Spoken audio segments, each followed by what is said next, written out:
A ver, chicos.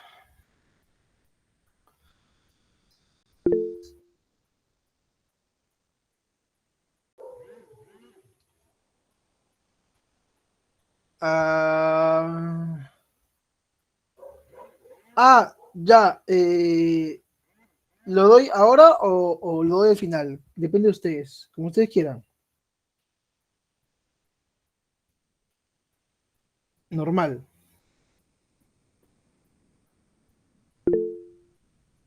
Al final ya. Al final lo hacemos, no se preocupen. Ya. Chicos. Ya. Esto es lo que hicimos ayer. A ver que se proyecte. Ya. Esto, chicos, es lo que hicimos ayer, ¿no? Toda la parte de lo que es neurofisiología. Todo, es todo lo que hicimos ayer. Ya. Vamos a hablar,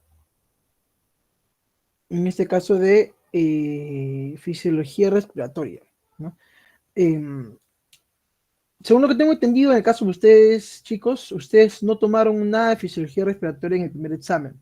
Solamente vino cardio, nefro y no me acuerdo qué más.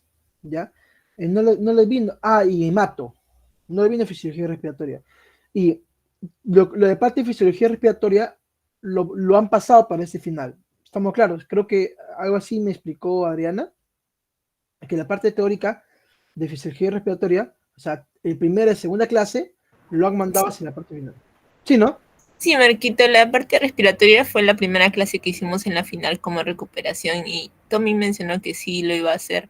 Y también ahí ha pasado algo con la última clase, no se llegó a realizar porque el profesor siempre que había clases lo posponía, entonces no hubo como tal, pero sí me mencionó que como que aún así lo iba a colocar en el final. Y yo le dije al Ah, profesor si era posible que no lo coloque, pero mejor que sí o sí lo iba a colocar.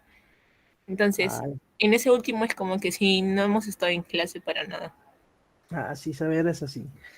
Ya. No, no, Marquito, el último tema de la que te envía el sílabus, es saber así sí, el último. A Creo ver, que era tiroides. los últimos temas es la parte digestivo y la parte de hipófisis, Endocrino. endocrino y tiroides. Ah, ya, esa. Tiroides no hicieron. Sí, sí, sí. Esto no hicieron. No, porque no Ya, dicta. ya. No. ¿Quién les enseña tiroides? No tengo su nombre del doctor ahorita. Qué raro que me han hecho. Bueno. A ver, ya. Vamos a primero hacer la parte respiratoria.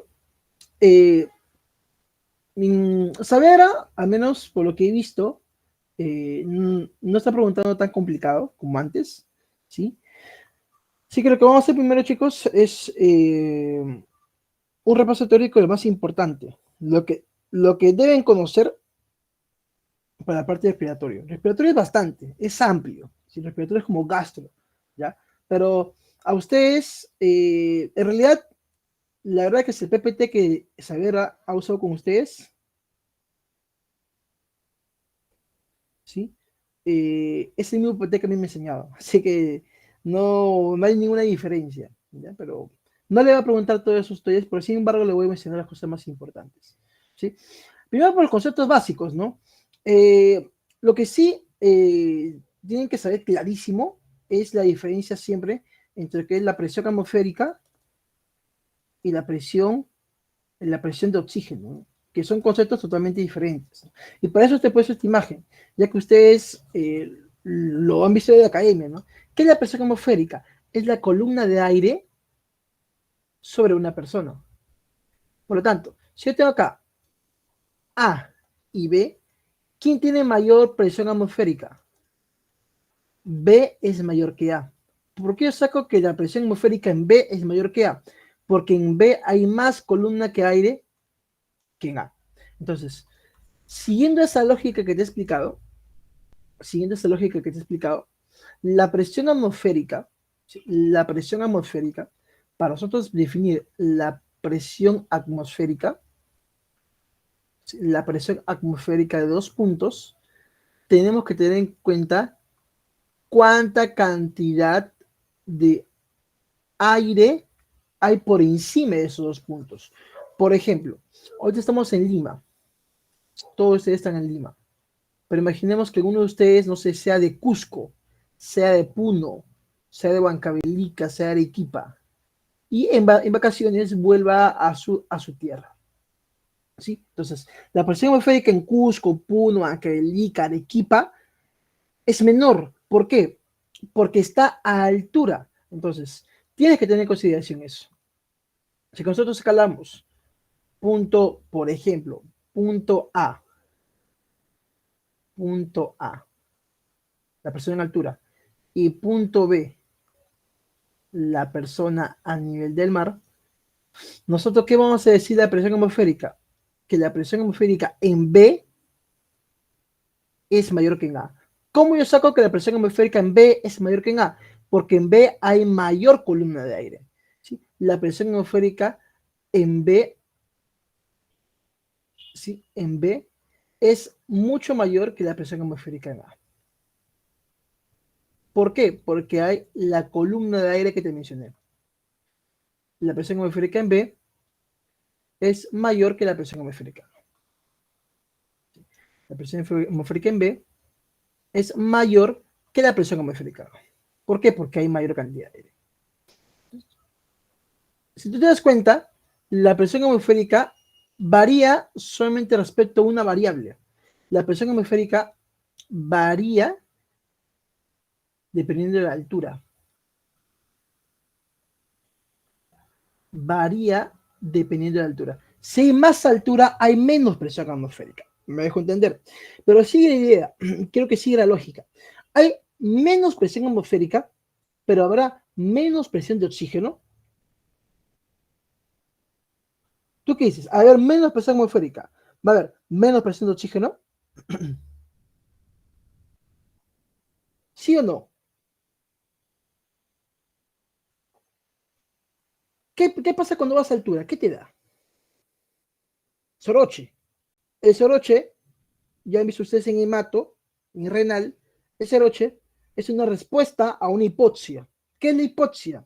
Disminución de la cantidad de oxígeno en tu sangre, en tus órganos, en tus tejidos.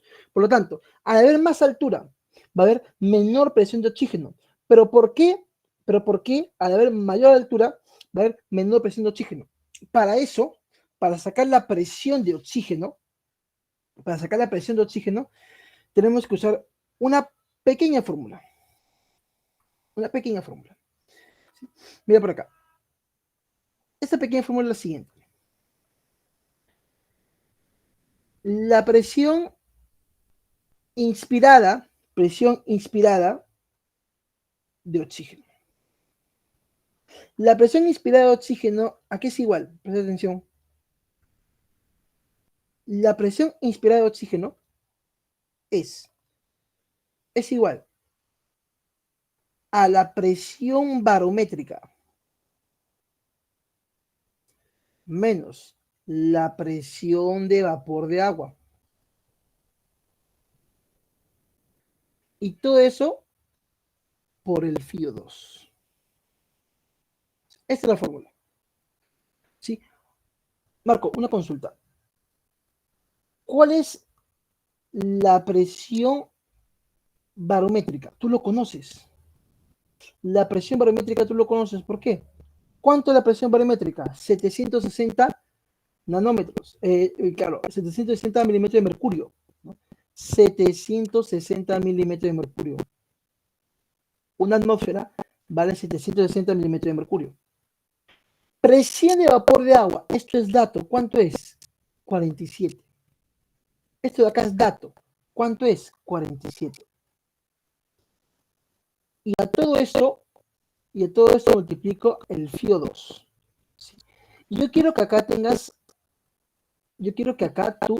tengas mucho tino, tengas mucho cuidado.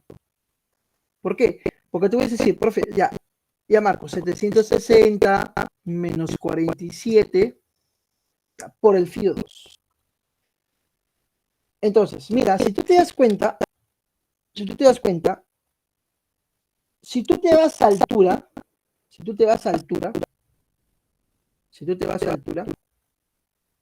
¿qué va a pasar con tu presión barométrica?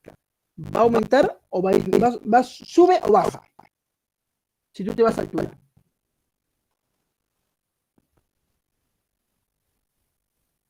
¿Qué pasa con la presión barométrica? Baja, exacto. ¿Por qué baja la presión barométrica? ¿Por qué? Porque hay menos columnas de aire. Todo lo contrario, si tú disminuyes más, la presión barométrica aumenta. ¿Y por qué esto es importante? Porque entonces tú dices que la presión inspirada de oxígeno, ¿no?, tiene variables, se puede variar con la altura. La presión inspirada de oxígeno varía según la altura, pero lo que nunca va a variar es el cielo. La presión inspirada de oxígeno aquí en Lima, en Puno, en Cusco, en Arequipa, es igual para todos. La presión inspirada de oxígeno es igual para todos. ¿Sí? La fracción inspirada de oxígeno no varía, no cambia. Es igual aquí y en la China. ¿Cuánto es la fracción inspirada de oxígeno? 0,1. Es lo mismo que decir contigo 0,21. No. Es lo mismo que decir 21%. Este, chicos, es la única variable que no va a variar. No varía, no cambia. No cambia para nada. No varía, no cambia. Por lo tanto, acá en Puno va a ser igual. La fracción inspirada de oxígeno no varía. 0,1 o 21%. Pero ¿qué sí va a variar? La presión inspirada de oxígeno. Si vamos por afuera, entonces acá, ¿qué multiplicamos? Por 1%. Si tú haces un cálculo matemático rápido, ¿cuánto te sale? 760 más 47, 713. ¿No? Por 0,21%, aproximadamente sale 150. 150. Pero esto es la presión inspirada de oxígeno. Es muy diferente a la fracción inspirada de oxígeno. Este sí varía, este no varía. Estamos claro. Entonces, 150 milímetros de mercurio es lo inspirado. ¿De qué? De oxígeno. 150 milímetros de mercurio es lo que inspira de oxígeno. Marco. Y eso 150. Ese se llega al alveolo. O sea, tú me estás diciendo, Marco, que 150 va a llegar a mi alveolo. La respuesta es no. No llega a 150. Llega 100 milímetros de mercurio de oxígeno. Llega a 100. Marco, pero él ha inspirado 150, pero solamente está llegando a 100. ¿Qué sucede? Esos 50 se quedan en las vías respiratorias. Esos 50 quedan en las vías respiratorias. Entonces, volviendo acá, te voy a poner como color. Está bien aquí. 150 milímetros de mercurio de oxígeno. Mucho bien. Ya. Este es el oxígeno que está ingresando. Esta es la cantidad de oxígeno que está ingresando. No, disculpa, si no 150 es 100. Porque 50 es que quedan en las vías respiratorias. Sí. Esta es la cantidad de oxígeno que está ingresando. Los 100. ¿A dónde? A mi alveolo. Esta que está ingresando los 100. Entonces, acá llegan sus 100 milímetros de mercurio de oxígeno.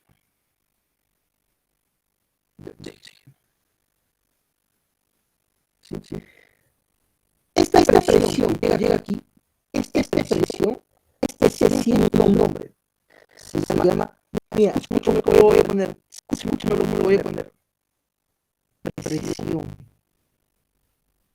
arterial de oxígeno. El término arterial es con P mayúscula, con A mayúscula. Esta presión arterial de oxígeno, arterial es A mayúscula. Marco, yo pongo A minúscula, esto significa arterial. Obviamente significa arterial. Si hay A mayúscula, esto significa alveolar. ¿Sí? Alveolar. A minúscula, arterial. A mayúscula, alveolar. Entonces, la presión alveolar de oxígeno, ¿cuánto es? 100 metros de mercurio. Eso es elegante. Presión alveolar de oxígeno. Esto 100, acá hay 100. ¿Y acá cuánto va a haber? Este sería ¿qué cosa? Este sería presión ¿de qué tipo? Arterial, A minúscula, de oxígeno. Presión arterial de oxígeno. Presión alveolar de oxígeno. A mayúscula, alveolar, A minúscula, arterial. Esto va de 80 a 100. Esto va de 80 a 100. Esto va de 80 a 100. Por lo tanto, hay algún concepto que tú tienes que conocer, que se llama la gradiente alveolo arterial. ¿Qué es la gradiente alveolo arterial? Te pueden preguntar en práctica, porque eso es importante para explicar. La gradiente alveolo arterial. ¿Qué significa esto? Al número alveolar le restas el arterial. ¿Cuánto es el alveolar? 100. ¿Cuánto es el arterial? 100 o puede ser 80. Por lo tanto, la gradiente alveolo arterial, su rango normal va de 0 a 20 milímetros de mercurio. ¿Se entiende? ¿Hasta ahí estamos bien? ¿Están vivos?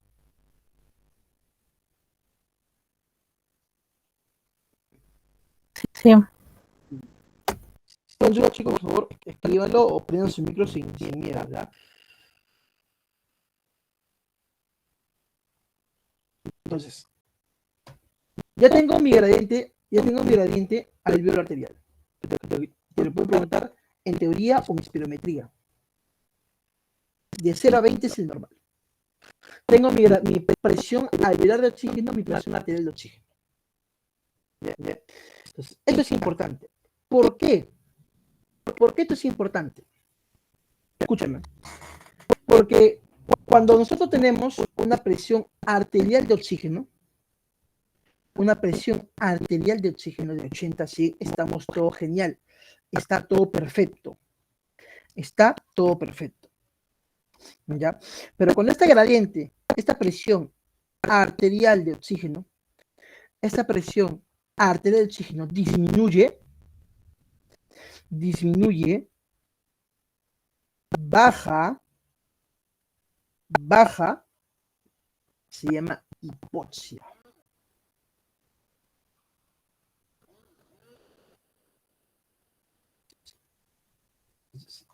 Vamos por acá.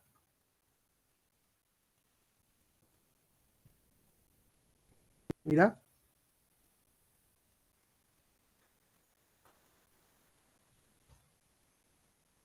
Cuando esto disminuye, cuando la presión arterial de oxígeno disminuye por debajo de lo normal, se llama hipoxia o puede ser hipoxemia. ¿Ya? ¿Qué diferencia hay entre hipoxia e hipoxemia? Hipoxia e hipoxemia es diferente. ¿Ya? Voy a poner por acá. Puede ser hipoxia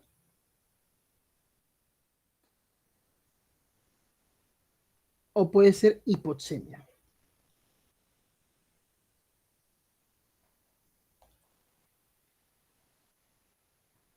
¿Qué sucede aquí? Cuando yo te digo el término hipoxemia significa que tengo deficiencia de oxígeno en la sangre. Pero si digo hipoxia es deficiencia de oxígeno, pero en el tejido tisular. Esa es la diferencia. Hipoxemia en sangre, hipoxia tisular. ¿Cuándo a ti te van a hablar de hipoxia? Solamente hipoxia es cuando la presión arterial de oxígeno en hipoxia es menor de 60. Cuando la presión arterial de oxígeno es menor que 60, te están hablando de hipoxia. ¿Sí? De hipoxia. La presión arterial de oxígeno menor de 60. ¿Sí? Menor de 60. Entonces, en el caso de hipoxia. Esto de aquí es lo que tiene que ver con oxígeno. Marco, ¿también hay para CO2? Sí, también hay para CO2. Pero no preguntan CO2. No preguntan CO2, así que no vamos a tocar mucho. ¿Sí? ¿Qué más? Algo que también te pueden preguntar es, escúchame, te dije que entra en la presión inspirada de oxígeno es 150, pero solamente llega a 100. Esos 50 se quedan en la vía respiratoria. Sí, se quedan en la vía respiratoria. Sí, se quedó en la vía respiratoria en dos compartimentos. En las vías respiratorias, en toda la parte respiratoria, hay dos compartimentos, ¿sí? Que se llaman shunt o que se llaman espacio muerto. ¿Sí? Entonces, hay dos compartimentos importantes. Tienes que saberlo. El shunt y el espacio muerto. A Saavedra le encanta preguntar esto. Espacio muerto. Espacio muerto. ¿Qué diferencia entre el shunt y el espacio muerto? Mira, en el caso del shunt, escúchame, hay dos términos que tú tienes que saber muy bien en la parte de respiratorio. Ventilación y perfusión. Ventilación y perfusión. ¿Qué significa esto? ¿Qué significa que algo esté ventilado, que entra aire? Algo que esté ventilado es que entra aire. Algo que esté perfundido es que esté irrigado de oxígeno. Entonces, algo que esté ventilado es cuando entra aire y algo que esté perfundido es cuando está irrigado de oxígeno.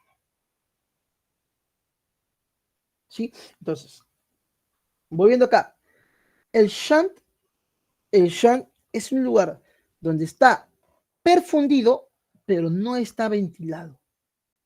¿Sí? Entonces, el shunt es un lugar donde no está ventilado, no hay ventilación. Es un lugar donde no hay ventilación, no está ventilado. Mientras que el espacio muerto es un lugar donde no hay perfusión. No hay perfusión. ¿Sí? Entonces, el shunt no está ventilado, no entra aire, y el espacio muerto no está perfundido. O sea, no está irrigado de oxígeno, no está irrigado de la sangre. No está irrigado de la sangre. No es la idea. Dudo que te pregunten esto, pero por si acaso, en el shunt, la relación ventilación-perfusión, perfusión lo levantamos con una letra Q, es igual a 0. Mientras que en el espacio muerto, la relación ventilación-perfusión es indeterminado, es infinito, sale un número indeterminado. ¿Por qué? Porque es un número sobre 0. Un número sobre 0 es indeterminado. Es indeterminado. Pero recuerda que hay dos tipos de espacio muerto. ¿Sí? Por si te lo preguntan. Hay un espacio muerto anatómico. ¿Qué significa espacio muerto anatómico? Lugares del pulmón que no son perfundidos y fisiológico. fisiológico. El movimiento del aire no pasa por algunas estructuras. Hay anatómico y fisiológico. ¿Sí? Anatómico y fisiológico. ¿Sí? Anatómico y fisiológico. Ahora, siguiendo acá. Escúchame. Ya sé que es el shunt, ya sé que el espacio muerto, ya sé todo eso. Ahorita quiero ver si te he puesto esto aquí. Ya, sí te he puesto ya. ¿Qué más te podrían preguntar aquí? Clasificación de hipoxemia. ¿Sí? ¿Te acuerdas que te dije que la hipoxia es menos de 60? Ya. Algo que saber te podría preguntar es la clasificación de hipoxemia. ¿Ya? Las hipoxemias, acá te lo voy a poner. ¿Sí? Ya tú sabes que hipoxia es menor que 60. ¿Ya? Pero las hipoxemias, una hipoxemia, la clasificación de hipoxemias. A ver, mira. La hipoxemia se puede dividir en tres. La hipoxemia, tú ya sabes qué es hipoxemia, te lo acabo de explicar hace un momento. La hipoxemia se puede dividir en tres. ¿Sí? ¿Qué es hipoxemia? Leve, hipoxemia moderada,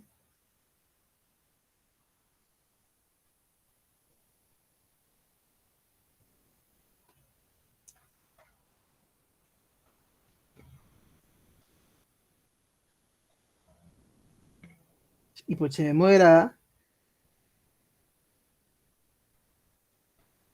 moderada,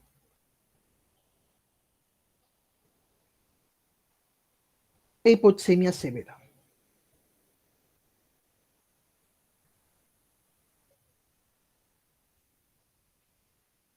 Severa. Mira por acá. La leve, ¿de cuánto a cuánto? ¿De cuánto a cuánto? Era lo normal, de 80 a 100. La leve es de 70 a 80. ¿Sí? La leve es de 70 a 80. O sea, menos 10. La moderada es de 60 a 70, menos 10. Y la severa es menos de 60. A la severa también, ¿cómo le llamo? ¿Cómo se llama si es menos de 60? Hipoxia. ¿Sí? Hipoxia. Si es menos de 60, le llamas hipoxia.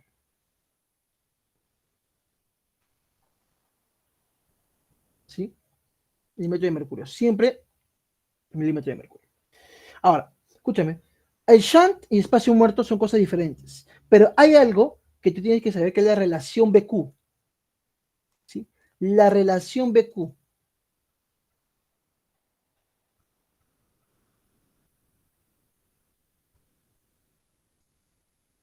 La relación BQ. La relación ventilación-perfusión normal. ¿Sí? Si te hablan, ¿cuánto es la relación ventilación-perfusión normal? 0,8. ¿Sí? Esto es la relación ventilación-perfusión normal.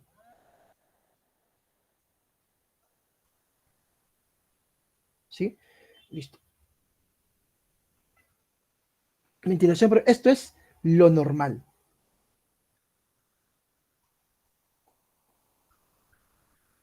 Esto es lo normal. ¿Estamos claros? Listo. Hasta acá. Con esta primera parte, muchachos, antes de entrar a la parte de espirometría. ¿Dudas?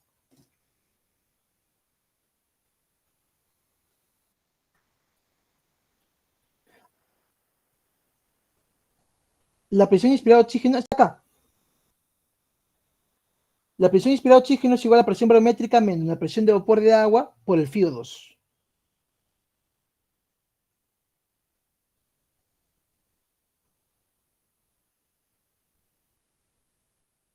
¿Sí? ¿Alguna otra consulta?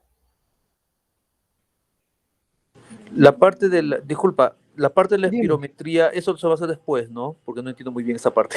Ahorita vamos a hacerlo, pero solamente en esta parte que les he explicado. ¿Alguna duda? Solamente en esta parte. Ahorita vamos a hacer espirometría.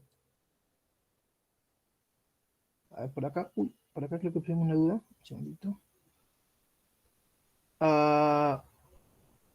Hipoxemia es esto de acá. Hipoxemia es este rango de acá. O sea, lo normal es de 80 a 100.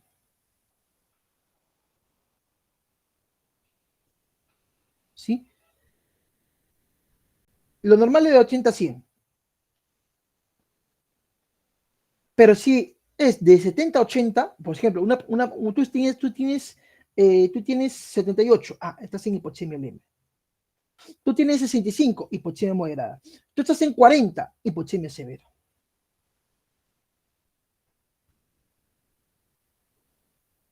¿Estamos claros?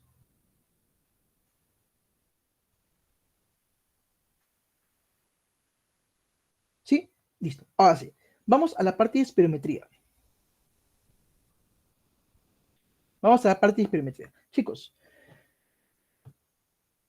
espirometría no es tan complicado como ustedes lo ven. ¿Ya? Es más sencillo de lo que se imagina.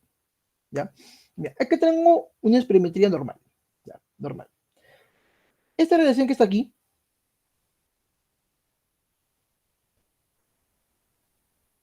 acá su delegada se ha conseguido planchas no sé dónde. Ya, chicos, las planchas que está mandando su delegada lo vamos a hacer al final. ¿Les parece? ¿Ya? Su máquina. Las planchas que no sé quién se ha conseguido un arma acreditativa de su base, al final lo hacemos, ya muchachos. ¿Sí? Ya. Chicos, ¿me permiten un minutito? Voy a traer un vaso de agua, muchachos, porque mi voz está que se me va. Un minutito nada más, chicos, para traer un vaso de agua, ¿sí? Por favor.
Ah, chicos, ahora sí.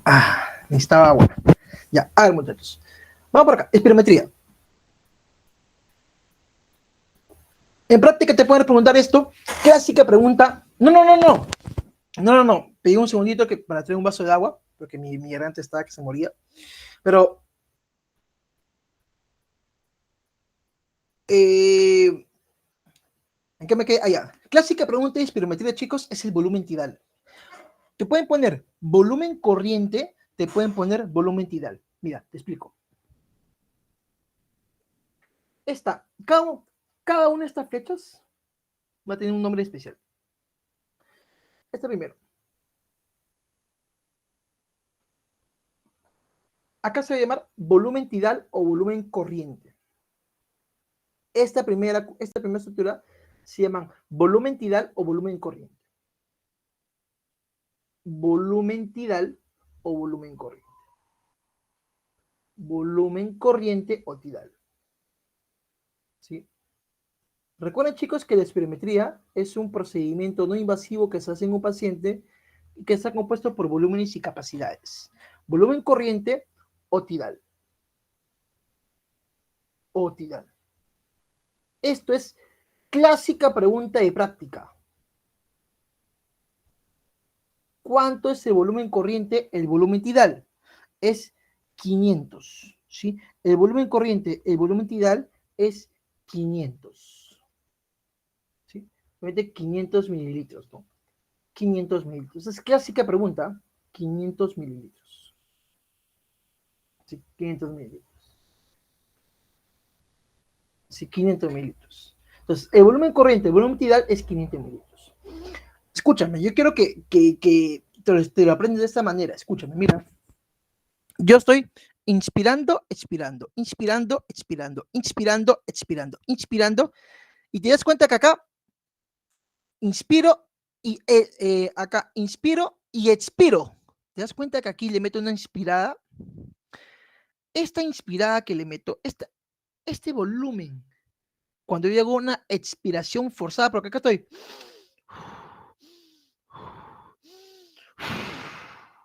Una expiración forzada, acá me genera un volumen. Este me genera un volumen. Ese volumen se va a llamar volumen de reserva expiratoria. ¿Sí? Volumen, te lo pongo por aquí, volumen de reserva expiratoria. Volumen de reserva. Volumen de reserva expiratoria.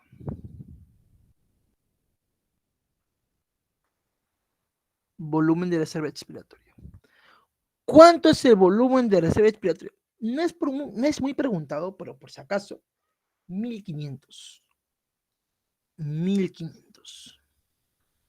Volumen de reserva expiratoria. Entonces, ¿qué es el volumen de reserva expiratoria? Es el volumen que yo he botado en una expiración forzada. Luego, inspiro, expiro, inspiro, expiro, y acá inspiro, pero forzadamente, y sube. Esta inspiración forzada me genera un volumen. Este volumen que está aquí, este de rojo, se va a llamar volumen de reserva inspiratoria. Este de aquí es el volumen de reserva inspiratoria. ¿Sí? Volumen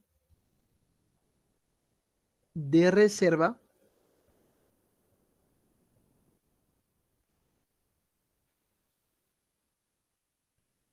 inspiratoria. Inspiratoria. Volumen de reserva inspiratoria. ¿Cuánto es el volumen de reserva inspiratoria? 2500. 2500 mililitros. Sí. Luego te voy a hacer un esquema para que englobes todo esto, ¿ya? Pero tienes que aprendértelo de esta manera para que nunca se te olvide. ¿Ya? Entonces, la reserva inspiratoria es cuando yo inspiro forzadamente. La reserva inspiratoria es cuando yo expiro forzadamente.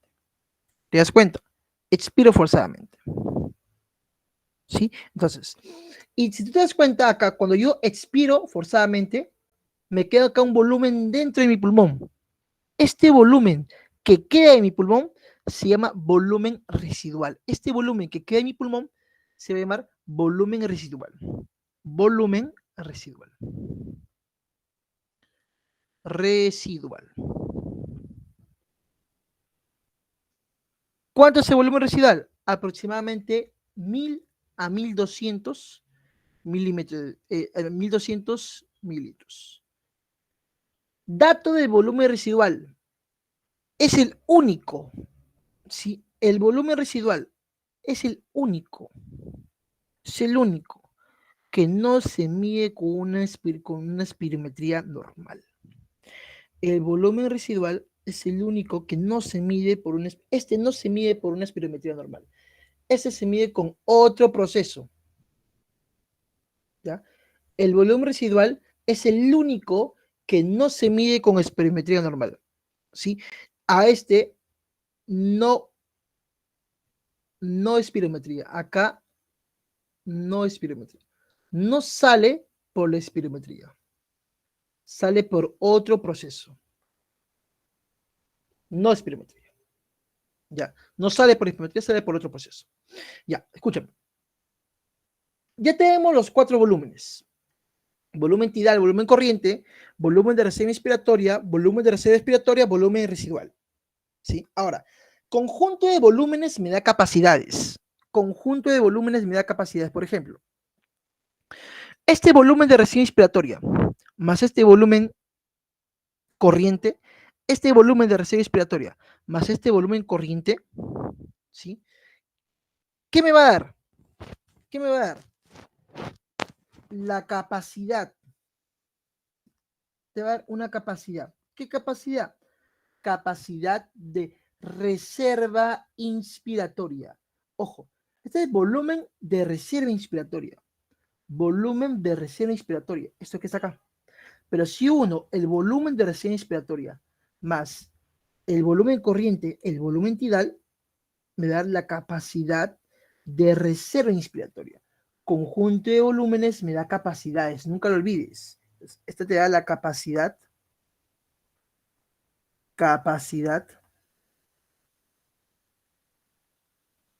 la capacidad de reserva inspiratoria. La capacidad de reserva inspiratoria. Inspiratoria. ¿Cuánto es la capacidad de reserva inspiratoria? Lo sumo, pues. 2.500 más 500, 3.000. Aproximadamente es 3.000 mililitros. Solamente lo sumo, chicos. 3.000 mililitros. ¿Sí? Ahora, ¿cuál es la capacidad de reserva inspiratoria? Esta que está aquí. Conjunto de volúmenes me da capacidades. Marco, ¿y qué pasa si yo junto a mi volumen residual y mi volumen de reserva expiratoria? Esto que está aquí. Te da la capacidad residual funcional. Capacidad residual funcional. Esta te da la capacidad residual funcional. Capacidad residual funcional. Que al igual que la suma para la capacidad de reserva inspiratoria, lo sumas. Aproximadamente sale 2.700. 2.700 mililitros. Y si tú juntas volumen de reserva inspiratoria, volumen corriente y volumen de reserva expiratoria, todo esto que está aquí, o sea, todo menos el volumen residual, todo menos el volumen residual, ¿cómo lo vas a llamar? Capacidad vital. Lo vas a llamar capacidad vital. A esto le llamas capacidad vital. ¿Sí? Capacidad vital. ¿Qué es la capacidad vital? La unión de todo esto. La unión de todo esto. Aproximadamente 4.500 mililitros. Aproximadamente 4.500 mililitros. Y si tú, ¿cuál es la capacidad vital? Esto que está aquí.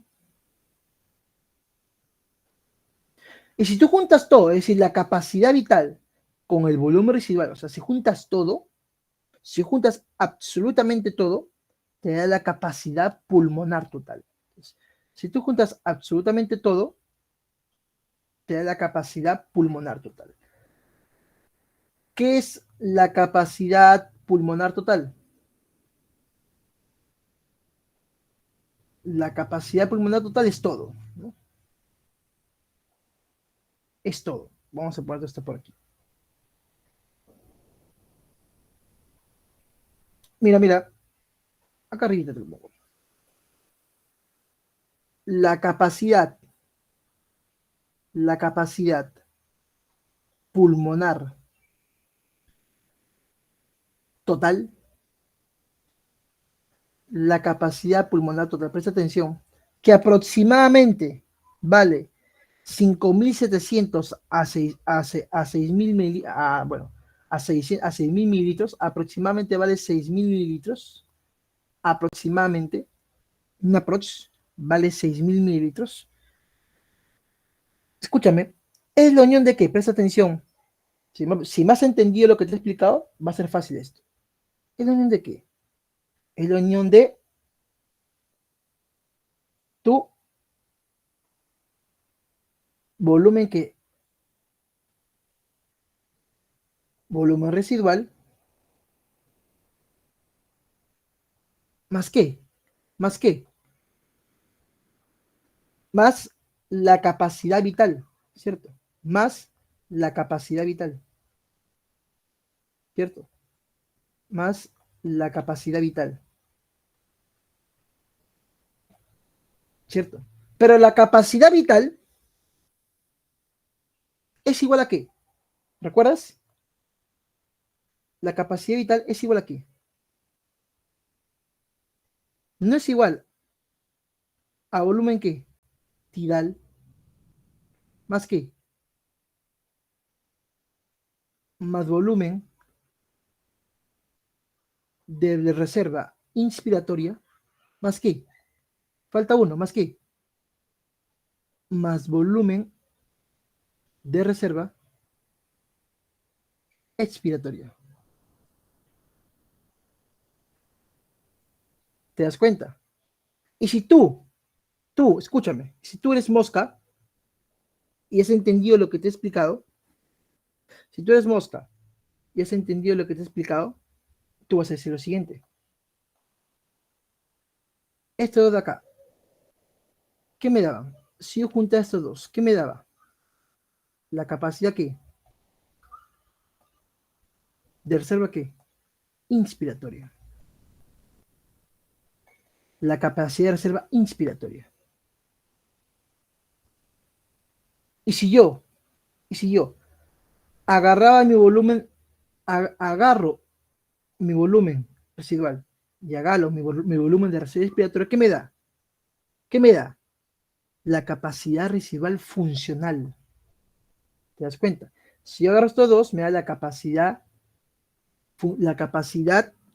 residual funcional. Entonces tú puedes jugar ahí. Y te dije, este es el único que no se hace por espirometría, ¿sí? Esto se hace por una prueba llamada dilución de helio. Dilución de helio. Es el único que no se hace por lo demás, todo lo demás es por espirometría. Este es el único que no. Este es el único que no. Este es el único que hace por una prueba llamada dilución de helio. Dilución de helio.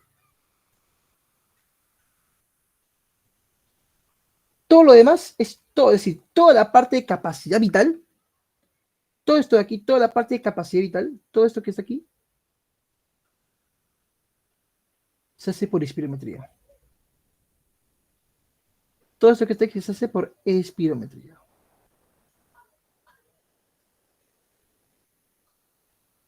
¿Sí? Chicos, hasta aquí. ¿Se entendió la parte de espirometría? ¿Se entendió esta parte de aquí? ¿Vivos?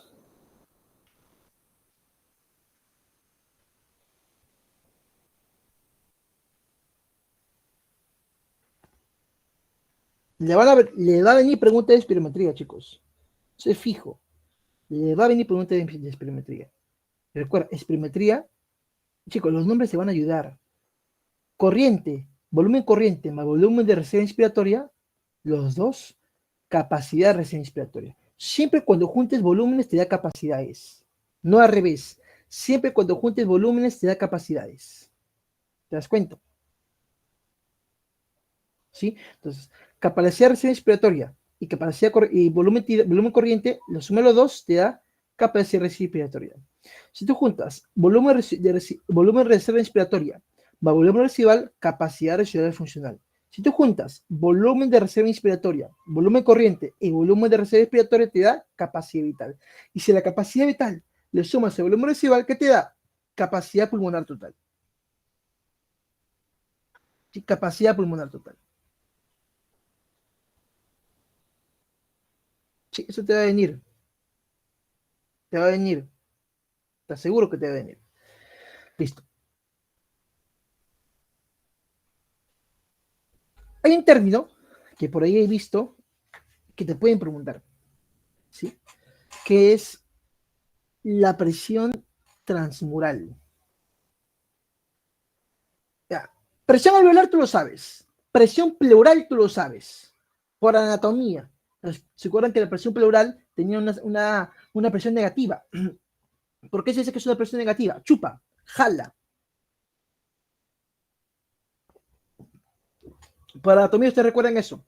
Pleura visceral, pleura parietal, entre los dos, el espacio interpleural tenía presión pleural negativa, menos 20 milímetros de mercurio. Eso ustedes sacan por anatomía, ¿no? Pero hay un término que yo quiero que tú recuerdes, que es la presión transmural.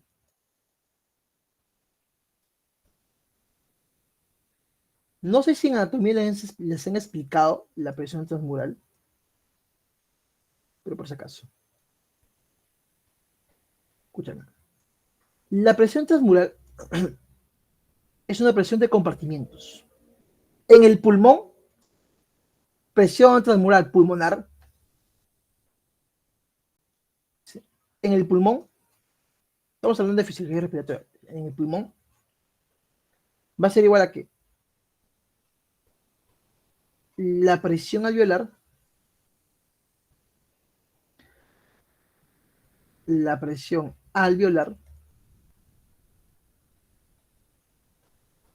menos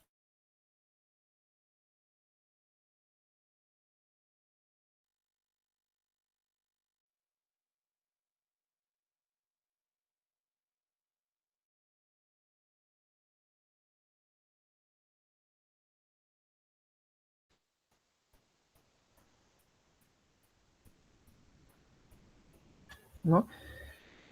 Y recuerda, la presión pleural, cuando nosotros hablamos de presión pleural, hablamos de la diferencia de presiones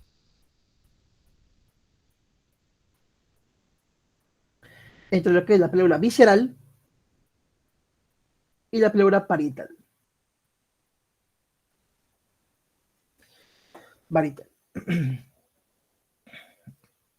Hasta acá.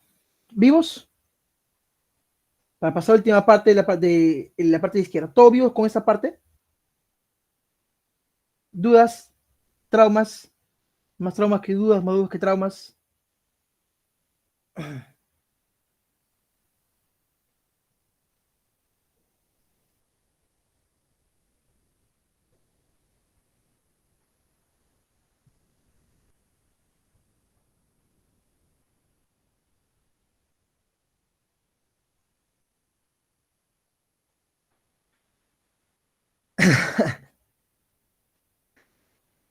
También hay presión intratorácica, intertorácica, presión alveolar, presión. Hay varias presiones, ¿no? Pero ustedes necesitan saber esto nada más.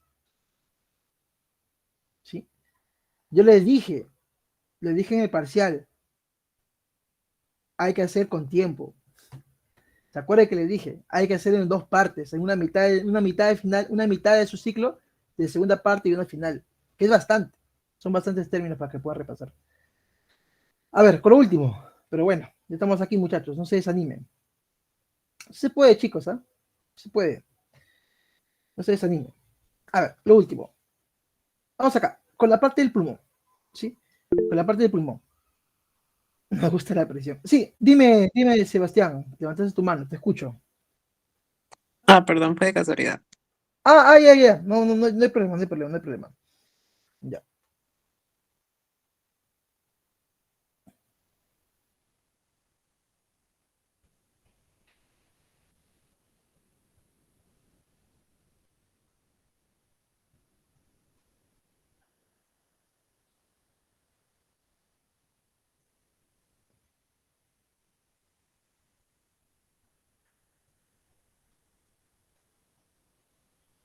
Ya. Va por acá, escúchame. Cuando nosotros sabemos el aire es un gas.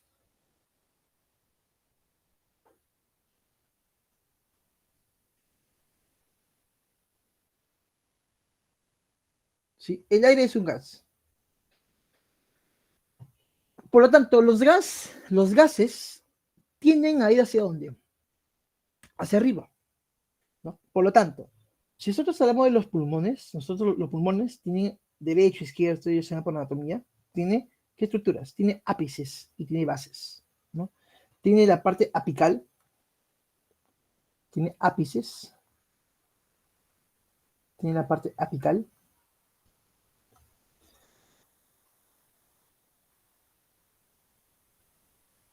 tiene la parte apical y tiene la parte basal. ¿Qué sucede aquí? Como el pulmón es un gas, escúchame, como el pulmón es un gas, los gases tienden a flotar, ¿sí? Los gases tienden a flotar. Pero como la sangre es un líquido, y un líquido que tiene densidad, por lo tanto tiene peso, ¿sí?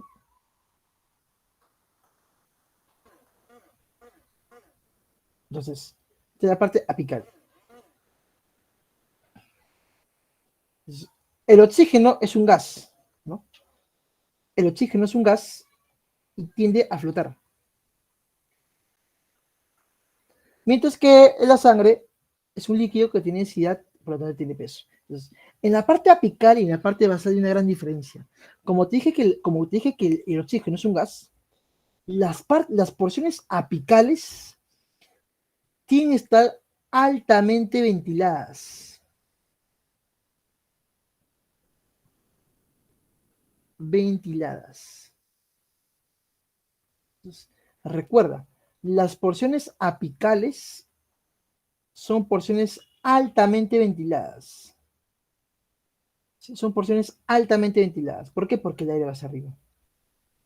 Son porciones altamente ventiladas.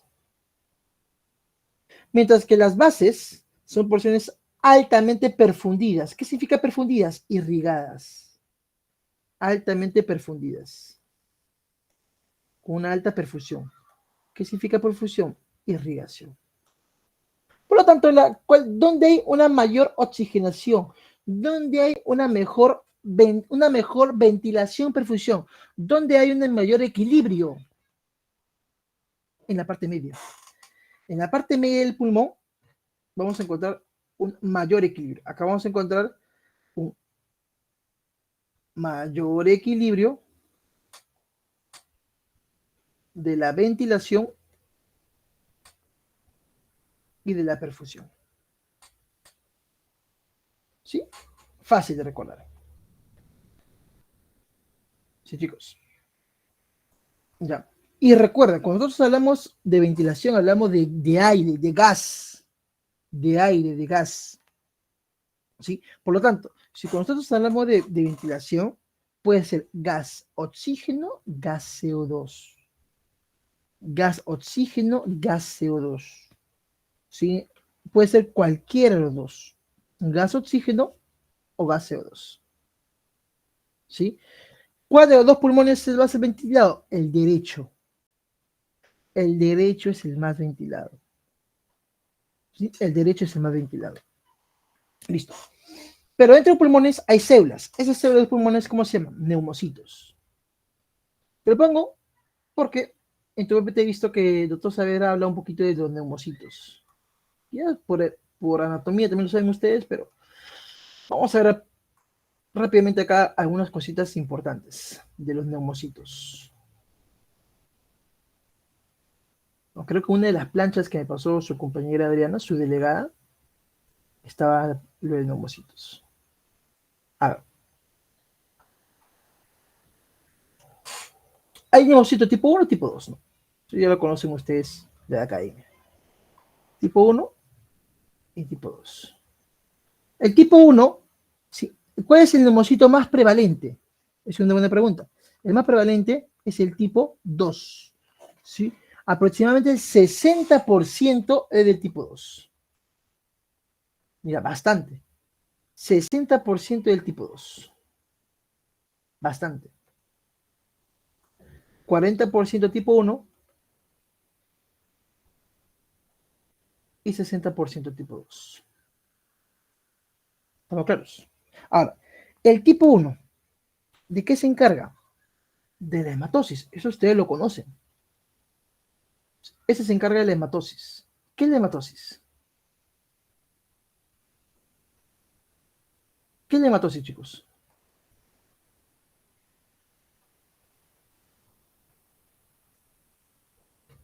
¿Qué es la hematosis? Intercambio gaseoso de... Intercambio gaseoso a nivel alveolar. Muy bien, Juana. ¿Sí? Intercambio gaseoso a nivel alveolar. ¿Estamos claros? Es un intercambio gaseoso a nivel alveolar. Intercambio gaseoso. ¿Sí? Por si te preguntaran, ¿los neumocitos tipo 1 cubren todo el alveolo? No. El neumocito tipo 1 cubren solamente el 95% de la superficie alveolar. O sea, no cubren todo. El 95% de la superficie alveolar. No cubre todo la superficie alveolar. Solamente el 95%. El neumocito tipo 2, muchachos, ¿qué forma? La sustancia surfactante. La sustancia surfactante. ¿Qué hace la sustancia surfactante? Evita el colapso alveolar. ¿Sí? Evita el colapso alveolar. Entonces, evita el colapso alveolar. El colapso alveolar. ¿Sí? Evita el colapso alveolar. ¿Sí? Pero los mecanismos de, claro, el colapso alveolar es un mecanismo de defensa, ¿ya? Pero tiene que tener cuidado cuando a ti te en el examen. Mecanismo de defensa con célula con función defensiva, ¿sí? Son dos cosas muy diferentes. Mecanismo de defensa y célula con función defensiva son dos cosas diferentes. Escúchame, si te hablan célula con función defensiva, te están hablando del macrófago alveolar. ¿Cómo se llama el macrófago alveolar? Célula del polvo. Célula del polvo.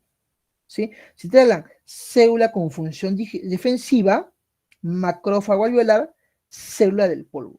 Si te hablan célula que produce una sustancia que tiene mecanismo defensivo, es el surfactante. La sustancia surfactante tiene un mecanismo defensivo, más no es una célula defensiva. ¿Sí? Más no es una... ¿Se entiende la diferencia entre mecanismo defensivo y célula defensiva?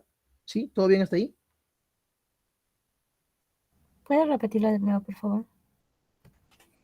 Las, la que tiene mecanismo defensivo es sustancia surfactante. La sustancia surfactante tiene dos funciones. Uno, evita el colapso alveolar, ¿sí? Porque el agua hace que tu pulmón quiera colapsar. Y dos, tiene mecanismo defensivo. Bacterias, sustancias que puede alrededor. ¿Sí? Mecanismo defensivo. Pero ¿quién es la célula defensiva? Ojo, ¿quién es la célula defensiva? La célula defensiva es el macrófago alveolar. La célula defensiva es el macrófago alveolar. ¿Sí? Y al macrófago alveolar también le llaman célula del polvo. ¿Sí? Y al macrófago alveolar también se llaman células del polvo. Nada más. Nada más. ¿Sí? Listo, muchachos. Vamos para acá. A ver. Tiene que recordar algo. Acá se me equivoco si acá te puse el oxígeno. El CO2. Ah, ya te puse ese. Te puse el del CO2. Ya. Mira por acá. Tiene que recordar algo, chicos. El transporte de oxígeno. ¿Cómo se transporta el oxígeno? Okay. Más adelante vamos a ver el CO2. ¿Cómo se transporta el oxígeno? El oxígeno, muchachos, se transporta de dos maneras. Puede estar oxígeno diluido en la sangre, oxígeno de manera diluida, también se llama disuelto, o diluido, o oxígeno plasmático, ¿no? O el oxígeno que se une a la hemoglobina. Eso se llama oxihemoglobina. Oxihemoglobina. El oxígeno disuelto es aproximadamente el 2% del oxígeno de tu sangre. Mientras que está a nivel de hemoglobina aproximadamente el 98%. ¿Sí? Eso es como oxígeno. Con CO2, ahorita vamos a conocerlo. ¿Sí? Chicos, con la parte de la izquierda, solamente la parte de la izquierda. ¿Dudas?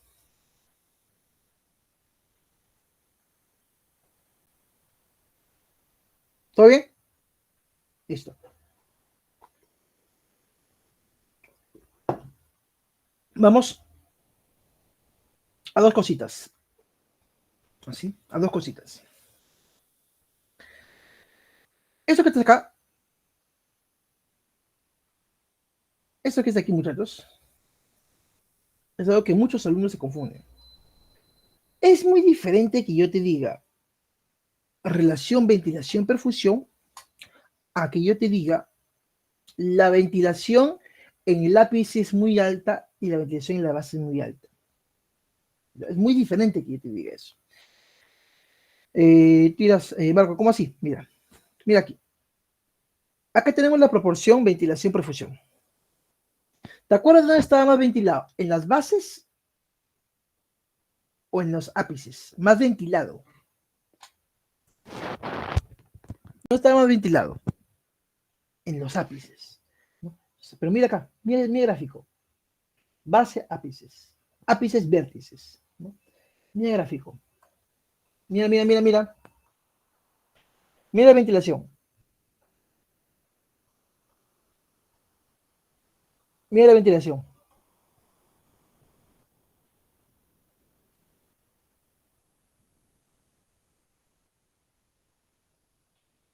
Y mira la perfusión. Presta atención. Mira la ventilación y mira la perfusión. Es importante.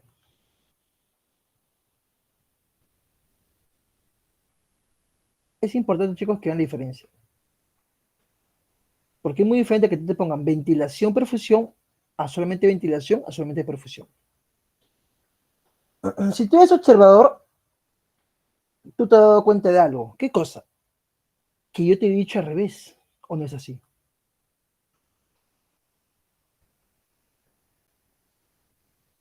Si tú eres observador, tú te vas a dar cuenta que yo te he dicho al revés.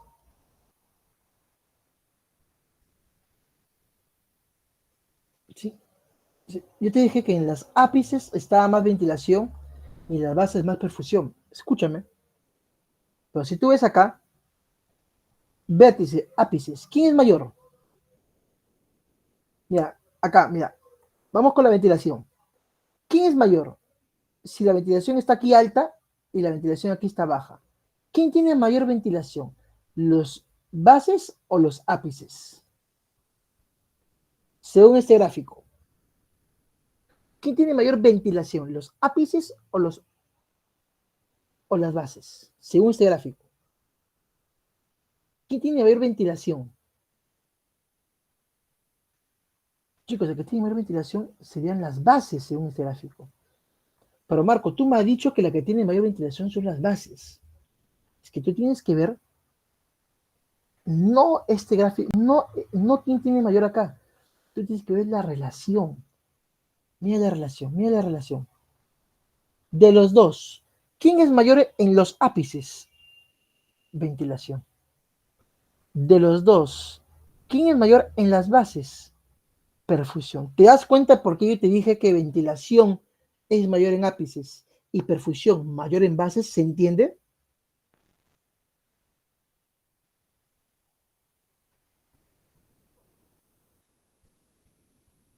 Sí, entonces, si tú ves este gráfico, si te han explicado este gráfico y no entendiste por eso, porque es respecto al otro, o sea, es respecto al otro. ¿Y por qué esto es importante? Porque cuando yo te hablo de las bases, por ejemplo, yo te hablo de las bases, por ejemplo, ¿quién es mayor? Perfusión. Perfusión es mayor. O sea, en las bases, la ventilación es menor que perfusión.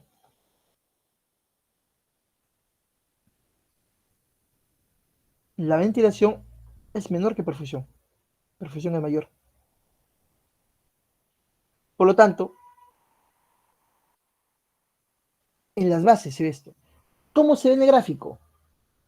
Que la curva de ventilación-perfusión está disminuida. ¿Por qué? Porque la perfusión es mayor. O sea, el denominador es mayor. Por lo tanto, el número va a estar disminuido.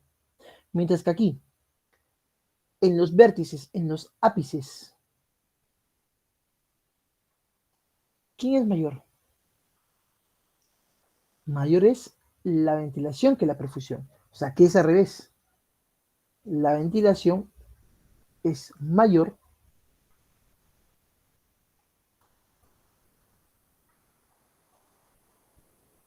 que la perfusión. O sea, acá sí se cumple. Si la ventilación es mayor que perfusión, el numerador es mayor que el denominador. La curva sube. ¿Te das cuenta? O sea, acá la curva aumenta. La curva de ventilación-perfusión aumenta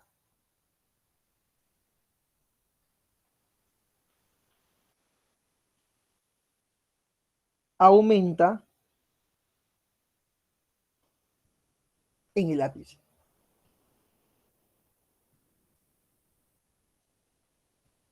Aumenta en el ápice. Y si tú recuerdas, hace un momento yo te dije que la relación ventilación-perfusión tenía un número que era la relación ideal. ¿Te acuerdas cuánto era ese número?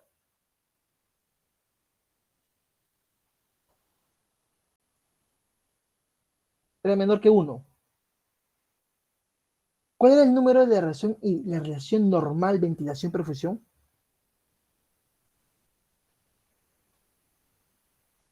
Chicos, 0,8. No, se lo dije hace un momento. La relación normal ventilación-perfusión 0,8. Entonces, si nosotros vemos este punto de intersección entre la ventilación y perfusión, que justamente se da en el medio, ¿no? Que justamente se da en el medio, ¿qué sucede? ¿Cuánto de sangre tú tienes aproximadamente? 4 litros. No, disculpa, 5 litros. La cantidad de sangre que tú tienes normalmente es 5 litros. Sí, 5 litros de sangre. ¿Cuánto aproximadamente de volumen tienes tú? De litros por minuto. 4 litros. 4 litros. Entonces, si tú tienes de perfusión Si tú tienes de perfusión, AP y ventilación, si tú tienes de perfusión, aproximadamente te dije cuántos litros, 5 litros. Vamos a poner reyes para que esté en orden. Sí. Aproximadamente 5 litros.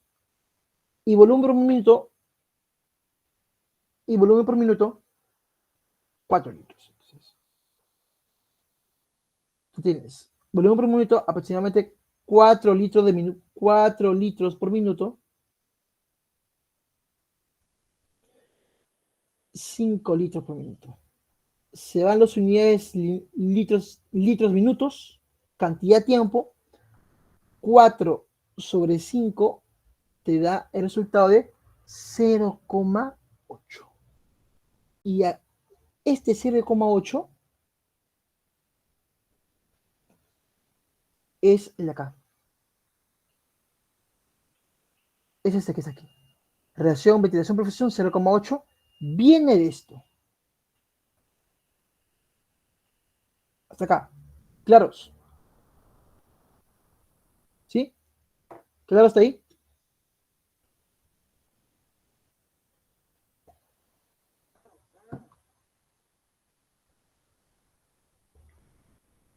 Ah, ya.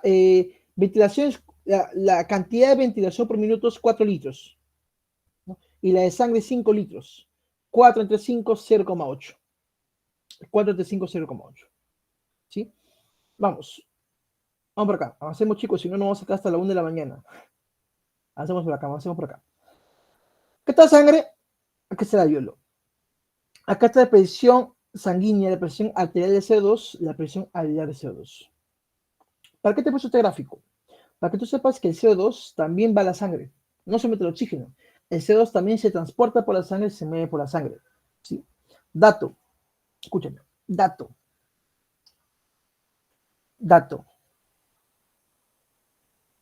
Te lo pongo eso por aquí, dato.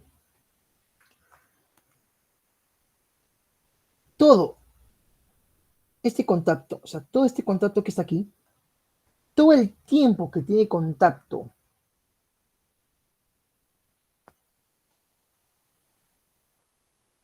la sangre y el alveolo, el tiempo de contacto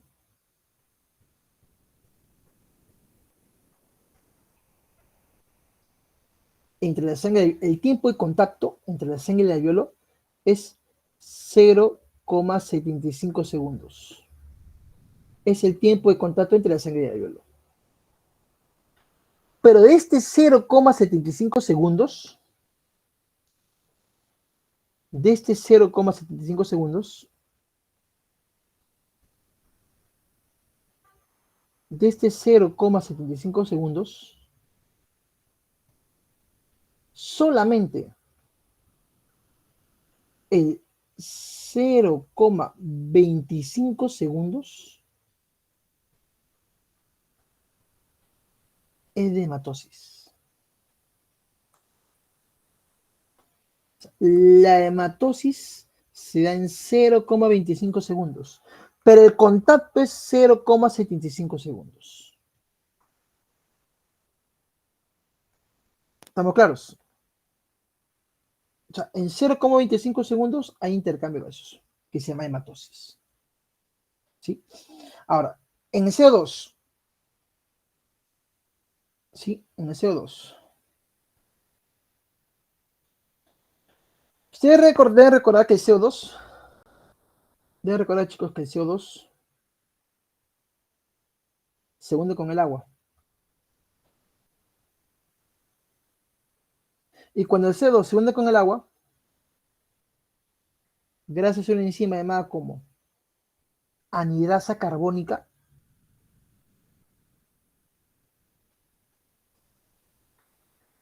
generan bicarbonato. Y este bicarbonato se disocia, este ácido carbónico se disocia, formando ion bicarbonato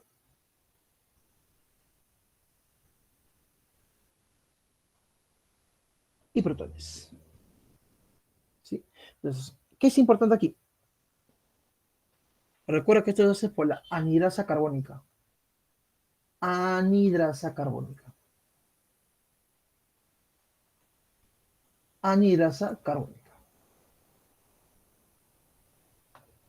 ¿Y por qué te he explicado esto? No por las puras. Te he explicado esto porque el bicarbonato, el hidrógeno, es el que da la característica de acidez. Recuerda, este de acá da la característica de acidez. ¿Sí? Y por lo tanto, el transporte de CO2, ¿cómo se transporta el CO2? De tres maneras. El transporte de CO2. Por eso te he puesto esta ecuación, que es la ecuación, ayuda a crear la ecuación que vimos en renal, la ecuación de Hessendorf-Hasselbalch, ayuda a crear esta ecuación de CO2. ¿Sí? El transporte de CO2, chicos, se hace de tres maneras.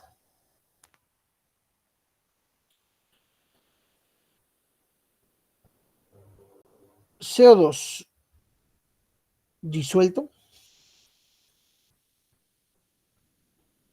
plasmático, libre. El CO2 asociado con la hemoglobina o como ion bicarbonato. Entonces,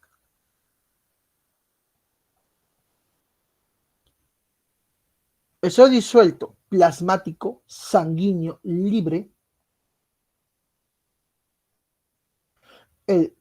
la carbaminohemoglobina,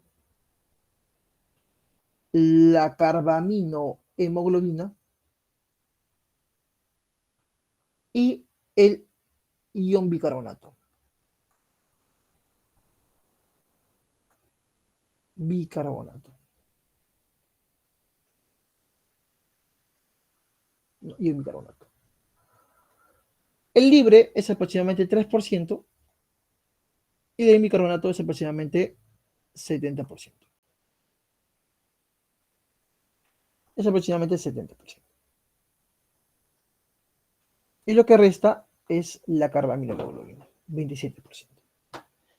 Hasta acá. Antes de pasar al último, que es regulación de la parte respiratoria. ¿Todo claro?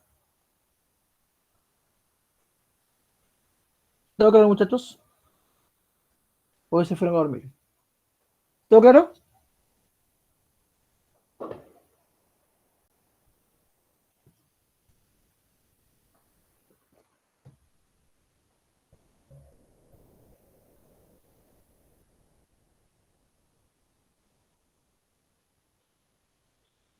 Ya. Listo, chicos. Vamos por acá.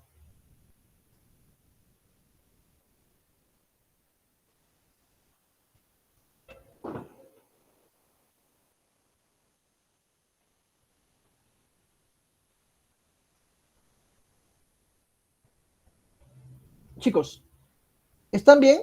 O sea, ¿están bien que hagamos teoría? Depende de ustedes, normal, ¿ah? ¿O quieren solamente full banqueo de tus exámenes, de tus planchas? ¿Sí? Ya. Yo confío, yo confío. Ah, chicos. Mañana quiero su examen, ¿a las 8?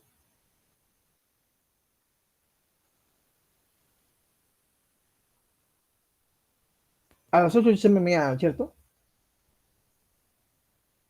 O en la mediodía, sí. 11, hay tiempo entonces, ¿ah? Ya se están quedando dormidos a las 5 de la mañana. Seguimos. Ah, tienen parásito mañana. Ah, ¿quién es ese delegado que ha juntado parásito con fisión? Ah, ¿quién es ese delegado? Ah, pobre cerebro. Ah, ya, vamos por acá. Ya, mira. Ya. Me pueden tener en la tarde su reposo de parásitos, así que están finos. Ya, vamos a ver la parte de regulación. Ya, la parte de regulación. Chicos, en la parte de regulación tienes que tener en cuenta que hay centros, hay centro de control respiratorios, que lo encontramos a nivel del bulbo raquídeo, y esos niveles de esto de acá, del bulbo raquídeo, reciben información de dónde, de los músculos accesorios, de los músculos intercostales. Por ejemplo, acá vemos grupo respiratorio pontino, que está característico por el neumotáptico néustico, y el grupo respiratorio ventral, ¿no? ¿Cómo se relaciona cada uno? Eso es el detalle. Bien, vamos por acá.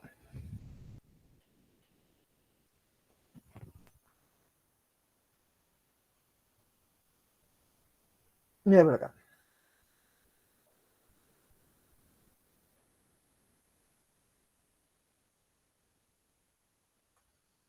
Saavedra siempre pregunta o siempre menciona bastante esto de aquí, así que presten atención. Entonces,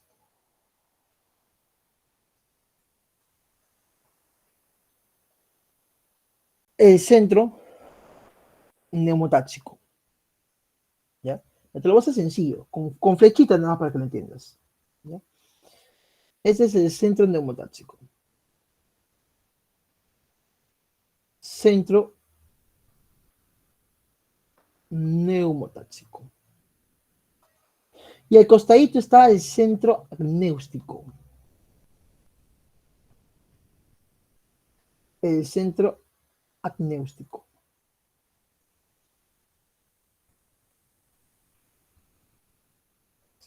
Centro neumotáxico y centro acnéustico. Estos dos de acá, tanto el centro neumotáxico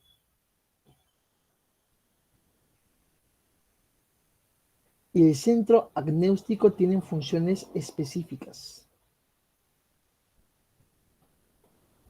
¿sí? Mira por acá. Primero, cuando tú tienes el centro neumotáxico tiene que ver con eso. ¿Tiene que ver con qué? Tiene que ver con la inspiración, ¿ya? Tiene que ver con la inspiración. ¿Y qué hace con la inspiración? La limita, ¿sí? Mira, él limita la inspiración. Limita la inspiración.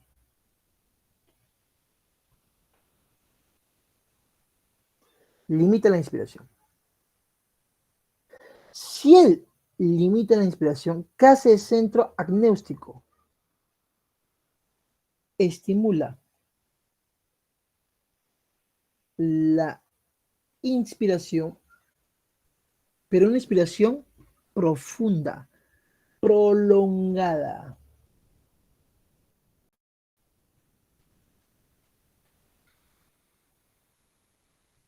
Entonces, te das cuenta que tienen funciones antagónicas. Tienen funciones antagónicas, ¿cierto? ¿Por qué? Porque el centro neumotáxico, mira acá la flecha, el centro neumotáxico suprime. El centro neumotáxico, te lo voy a decir con el mismo color que está acá. Suprime al centro acnéustico. Lo inhibe. Te lo voy a hacer con los mismos colores que está acá. No, los suprimires acá lo ponen como color acá. Lo suprime. Lo suprime, lo inhibe al acnéustico. Entonces, el neumotáxico suprime, inhibe al acnéustico. Los dos, el neumotáxico y el acnéustico, reciben información de dónde. Estos dos forman el llamado grupo respiratorio pontino. Pontino.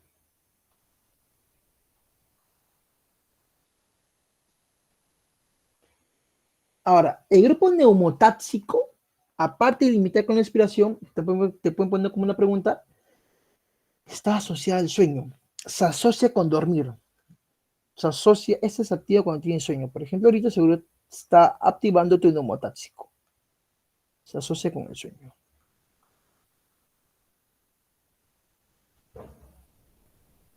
Está asociada con el sueño también. ¿Sí? Ahora, ¿por qué son importantes todos? Ya, ¿por qué son importantes todos? Escúchame. Esto de aquí, ¿qué van a hacer? Él sobre todo, el grupo apnéustico, él sobre todo, va a estimular, como voy a sacar la fecha, ¿a quién? Al grupo respiratorio dorsal. Entonces, acá hay un grupo llamado grupo respiratorio dorsal. Es un grupo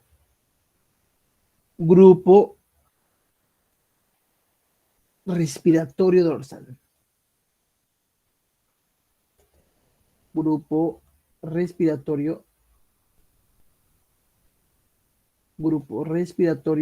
dorsal. ¿Y qué relación tiene el grupo respiratorio dorsal con el grupo respiratorio pontino?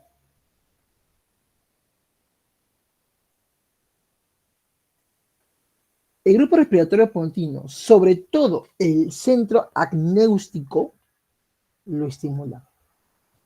Él lo estimula. Él lo estimula. Pero el neumotáxico, como inhibe acnéustico, indirectamente, ¿a quién inhibe? Al dorsal. Indirectamente también inhibe a quién? Al dorsal. Lo inhibe. ¿Te das cuenta? Ahora, ¿qué hace el dorsal? Tiene que ver con la respiración prolongada. ¿Qué cosa? Es el encargado de la respiración. Él es el responsable de la inspiración. Y tú te preguntarás, Marco, ¿por qué toda inspiración? Porque la inspiración es un proceso que está mediado por el bulbo raquídeo. Mientras que la expiración es un proceso pasivo. Pasivo. ¿Sí? Pasivo. ¿Estamos claros? ¿Sí? La expiración es un proceso pasivo. ¿Sí? Ahora, acá está hasta el grupo dorsal, pero el grupo dorsal también tiene relación con otro grupo que está en la parte de adelante, llamado grupo respiratorio ventral, y lo ponemos por aquí. Grupo respiratorio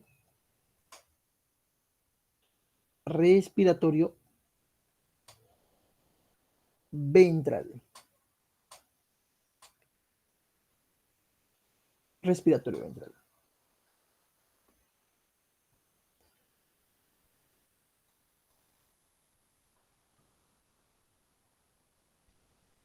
¿Qué relación tiene el ventral con el dorsal?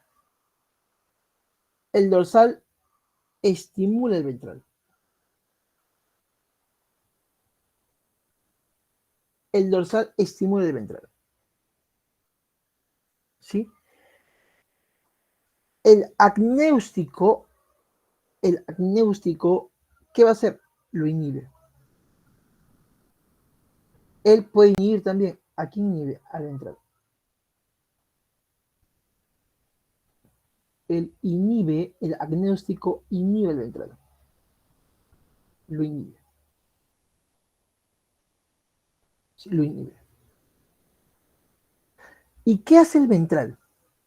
Es el responsable de la expiración. Es el responsable de la expiración. Recuerda para que nunca te olvides. Ventral empieza con su vocal, su primera vocal es la E. Por lo tanto, tiene que ver con la expiración. Expiración. ¿Sí? Entonces, todo esto lo encontramos en la parte del bulbo raquídeo. Son los centros cerebelosos del bulbo raquídeo. O sea, son los centros de control vulvar. Son los centros de control respiratorios. ¿Ya? Pero ¿qué es lo que sucede? De todos ellos, el dorsal es el más importante. Y tú te preguntarás, ¿pero por qué el dorsal es el más importante? Porque el dorsal puede estar influenciado por tres elementos. El dorsal puede ser influenciado por tres elementos, que son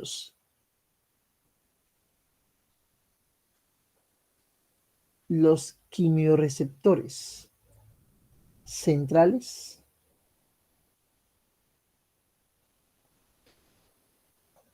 el quimiorreceptor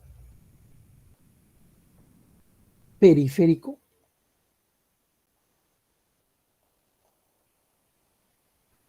y los receptores de estiramiento.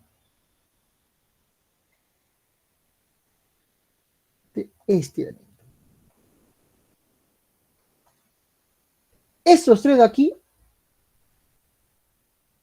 influyen en el dorsal. Sola y únicamente en el dorsal, no en otro. Sola y únicamente en el dorsal. Y cada uno tiene función especial. Por ejemplo, el central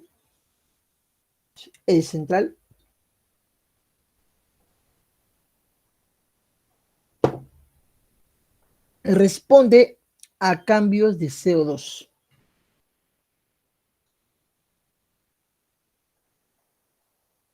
Responde a cambios de CO2.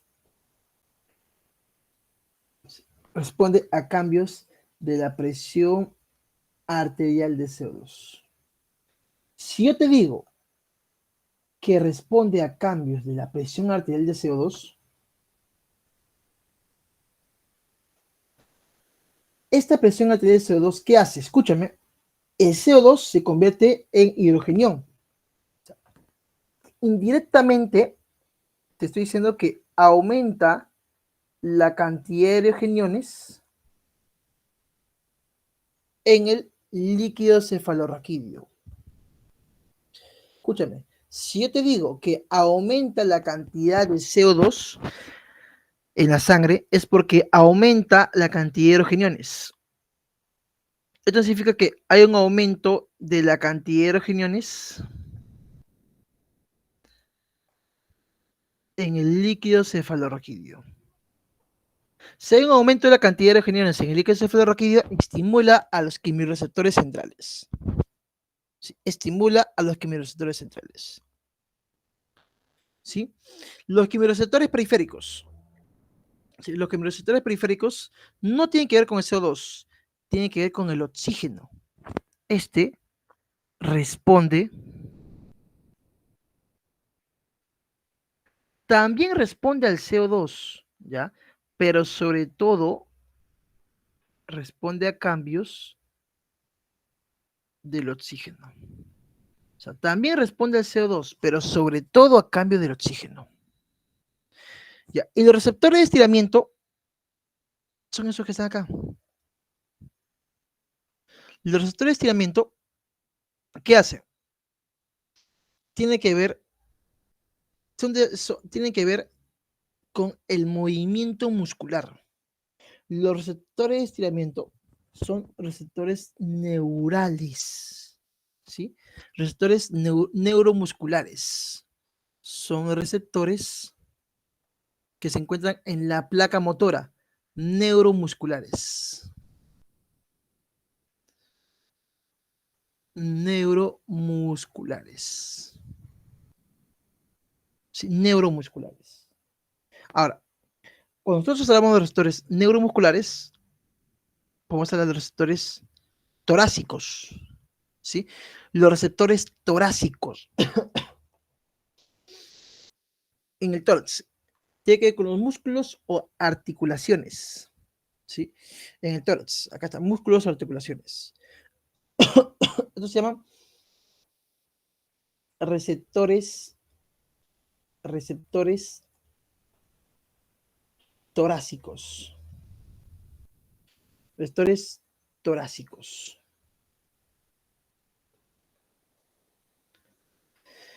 ¿Qué hacen los receptores torácicos?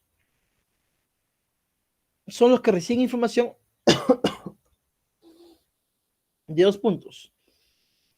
Puede recibir de las articulaciones,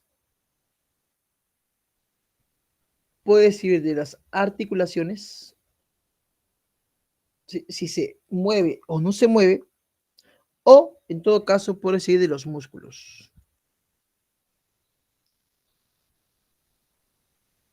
De los músculos accesorios de la respiración. Mientras que estos que están acá son receptores pulmonares. Estos que están acá son receptores, sobre todo pulmonares. Receptores pulmonares. Ahora, dentro de este grupo de receptores pulmonares, lo podemos subdividir en dos. ¿Sí? Dentro de este grupo de receptores pulmonares, lo podemos subdividir en dos. ¿Sí? Que es receptor pulmonar rápido, receptor pulmonar lento. ¿Cómo diferencia un rápido y lento? Fácil. El de rápido siempre va a aumentar la frecuencia respiratoria.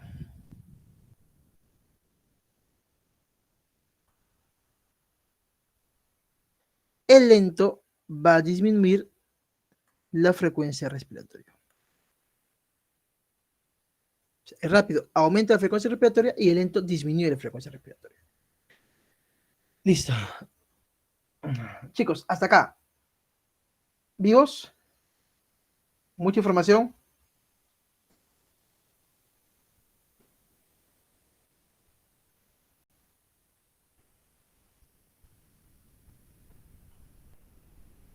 ¿Sí? Por último, ¿verdad? Antes que me olvide, tu bulbo raquídeo, o sea, esta parte, antes que me olvide, ya para que me hagan sus dudas si tienen dudas, tu cerebro, toda esta parte de aquí, toda esta parte de aquí, toda esta estructura aquí, vamos a ponerlo con otro color mejor. Todo esto de aquí, así, los amnióticos. Los amnióticos y neumotáxicos, ¿sí? Tienen que ver con el bulbo raquídeo. Mientras que esto de aquí, los inspiratorios e expiratorios tienen que ver con qué? Con la protuberancia anular. ¿Sí? Entonces, ya tenemos bulbo raquídeo, los receptores bulbares,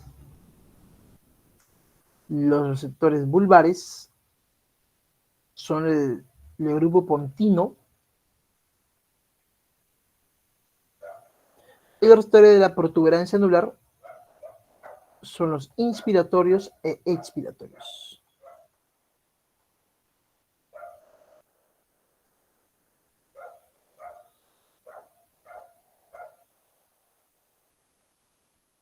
¿Sí?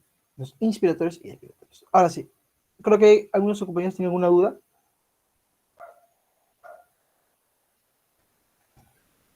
Marco, tenía una duda acerca de si podías repetir lo de los receptores torácicos. Y los receptores torácicos solamente se dividen en dos, que son los rápidos y los lentos.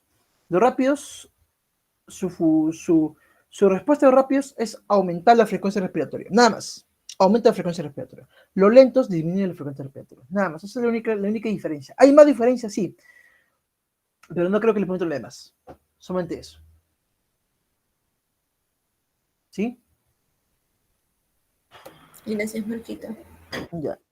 Listo. Ahora sí vamos a la parte gastrointestinal. Gas. Gastro. Ah. No, eso ya había hecho. Ah, espérate. Ahora sí, preparen su cerebro. Ahora sí, preparen su cerebro, chicos. Vamos con gastro. ¿Están cansados? ¿Seguimos? ¿Quieren un minuto para ir al baño? Depende de ustedes.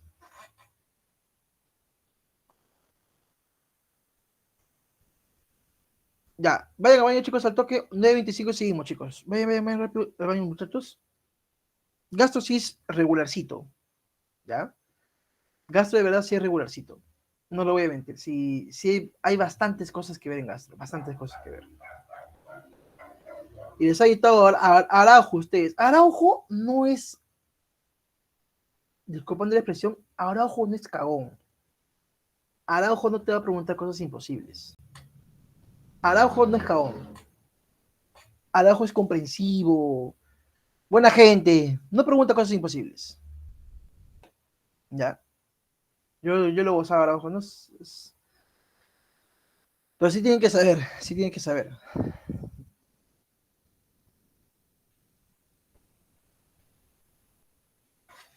A ver. 2 minutos, chicos, y comenzamos algunos de sus compañeros que hay en el baño.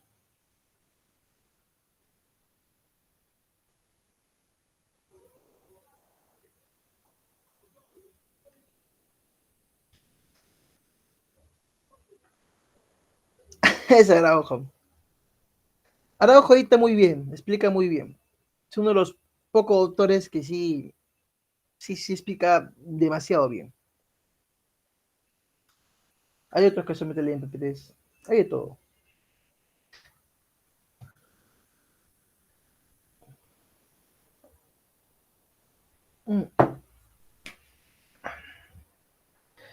Chicos. Tienen que aprender fisio, tienen que repasar fisio en verano, chicos. Si no, van a morir para fisiopato. Si muere para fisiopato, muere paseño. Dime, Adriana. Marquito, una consulta. ¿Fisiopato también lo podría citar, así como repasos? Claro.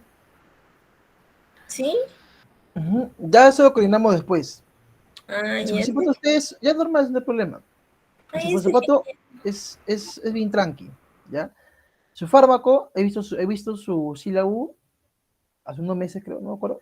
Y sí empiezan con neuro. Creo que su fármaco 1 es full neuro. Y todo lo que es farmacología y farmacocinética. Se van a acostumbrar a los nombres raros. Pero fisiopato es sencillo, igual semio. Semio es. Tiene que estudiarlo con tiempo. ¿Sí? De verdad, chicos. No pueden dejar los cursos de fisiopatología, fisiopato, semio al final. Estudienlo con tiempo. Semio, por ejemplo, es bastante información. Tiene que estudiarlo con tiempo. A ver. Ya, vamos a comenzar, muchachos, ¿ya? Vamos a comenzar. Vamos a ver. Chicos, hay 3 temas centrales que ustedes han puesto en la parte de gastro. Motilidad gastrointestinal, secreción gástrica y función hepática. Gracias a Dios, no les han puesto digestión y absorción intestinal, ni fisiología de colon, ni vías biliares. Gracias a Dios. Solamente les han puesto esos 3 puntos de aquí. Así que vamos a centrarnos en esos 3 puntitos de ahí. A ver, hay cosas que ustedes saben de academia, ¿no? En la boca se forma el bolo, alimento mala saliva, se hace el proceso de deglución, que consta de 4 fases, y pasan hacia el esófago. ¿Qué sucede? El esófago, los músculos del esófago se van a mover. Van a propulsar el alimento. Y para que estos músculos del esófago propulsen el alimento necesitan estar inervados, ¿no?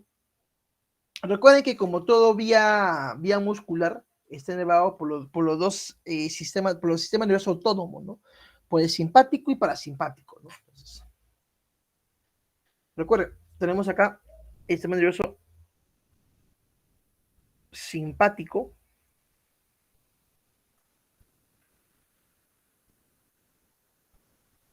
el sistema nervioso simpático,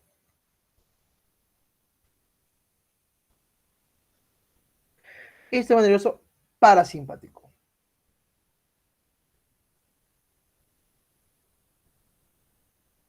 Parasimpático. Ya, escuchen. Ya, esto es, lo conocen un poco en la parte simpática, mediada por la adrenalina, la parte parasimpática, mediada por la acetilcolina. ¿No? La simpática, mediada por la adrenalina, epinefrina, norepinefrina. Generalmente utilizamos el término norepinefrina. ¿Sí? Adrenalina también lo puedes utilizar, ¿ya? Pero para entrar en detalles, norepinefrina. Se puede poner norepinefrina, epinefrina, adrenalina, noradrenalina. Todas ellas son primas hermanas, así que no te complicas ahí la función de cada una de ellas. Y el parasimpático por la acetilcolina. Por la acetilcolina. ¿Sí? Pues cada una de ellas inerva. Y el inervar genera dos plexos. Al inervar generan dos plexos, que es el plexo mientérico y el plexo submucoso, ¿no? Como ya han visto ustedes, lo han visto de la parte de la academia, ¿no? El plexo mientérico y el plexo submucoso. Plexo mientérico. Mientérico. El plexo mientérico también tiene otro nombre. ¿Sí? También tiene otro nombre. ¿Cómo se llama? Plexo de Auerbach. Carambas. Plexo mientérico o de Auerbach.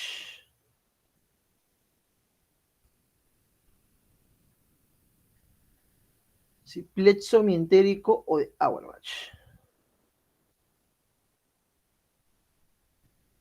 Mientérico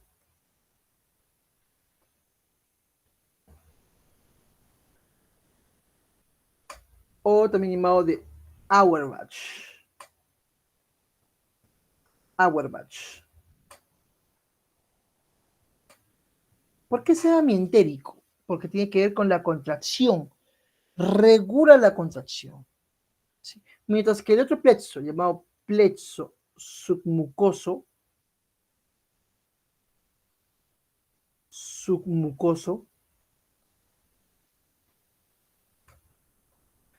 o también llamado plexo de Meissner.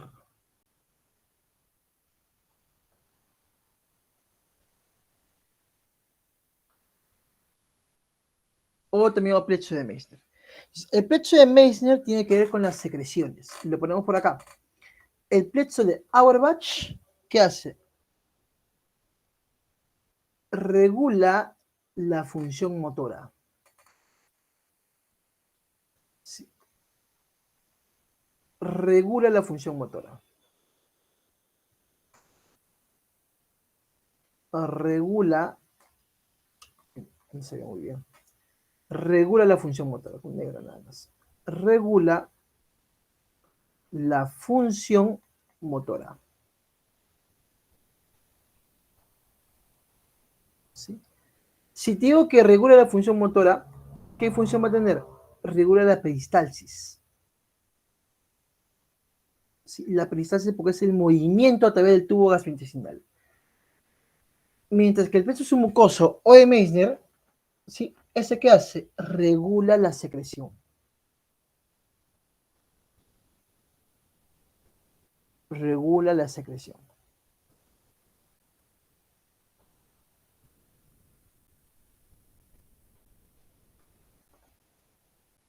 Regula la secreción. Se regula la secreción. Como claros. Y todo esto pues siempre genera unas neuronas sensitivas, hacen un feedback, ¿no? Hacen una retroalimentación. Siempre hacen un tipo de retroalimentación hacia la parte cefálica. Hacen un feedback, una retroalimentación. Retroalimentación. Como hace una retroalimentación llamada también retroalimentación negativa o feedback negativo. Una retroalimentación negativa. Negativa. Listo. Entonces, todo esto regula el movimiento, función motora o secreción. Vamos acá entonces. Entonces, la motilidad gastrointestinal se va a dar el movimiento, obviamente el movimiento del músculo. ¿Qué músculo encontramos aquí? Músculo liso, ¿no? Músculo liso. Entonces, el músculo liso se mueve. Ahora, ¿qué sucede? Para que el músculo liso se pueda mover, ¿sí? Para que el músculo liso se mueva, el proceso de la motilidad, tenemos que tener células que permiten eso. Recuerden, chicos, que esto es un músculo liso. Ahora, no he visto en su PPT esto, pero si ven Anato lo han mencionado, que no todo el esófago está compuesto de músculo liso, ¿ya? En su PPT, cuando lo he chequeado, no he visto eso. No dudo que te lo mencionen, pero bueno. No todo el esófago está compuesto por músculo liso. Si solamente las 2/3 partes inferiores está compuesto por músculo liso. No todo el esófago está compuesto por músculo liso. Ahora, ¿qué pasa con el músculo liso? ¿Qué detalle hay aquí? El músculo liso, muchachos, necesita calcio. El músculo liso depende del calcio extracelular. ¿Sí? Depende del calcio extracelular. Y una vez que llega al músculo liso, ¿sí? El músculo liso, muchachos, tiene, así como en la parte cardíaca tenemos las nodo sinusal, el nodo ventricular, acá tenemos marcapasos. Esos marcapasos, se dicen llamamos como células intersticiales de Cajal. Tenemos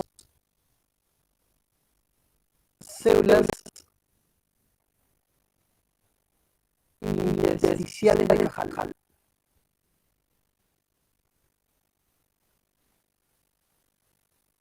Células intersticiales de Cajal. Sirve como si fuera un marcapaso.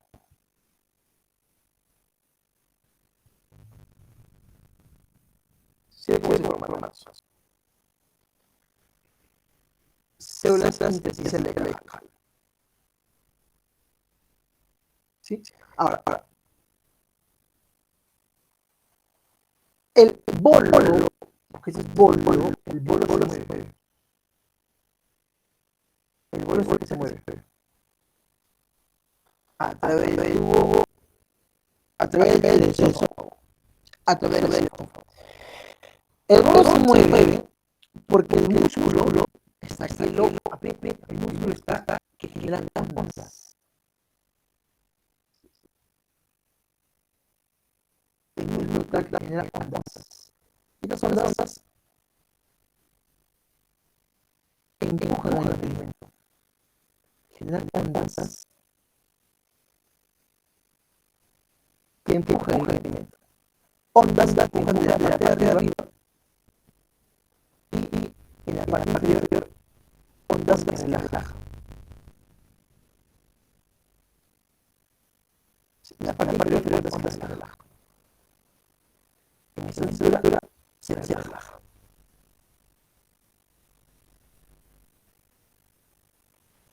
Entonces, ondas que impulsan de la parte de arriba y la parte de abajo que se relaja.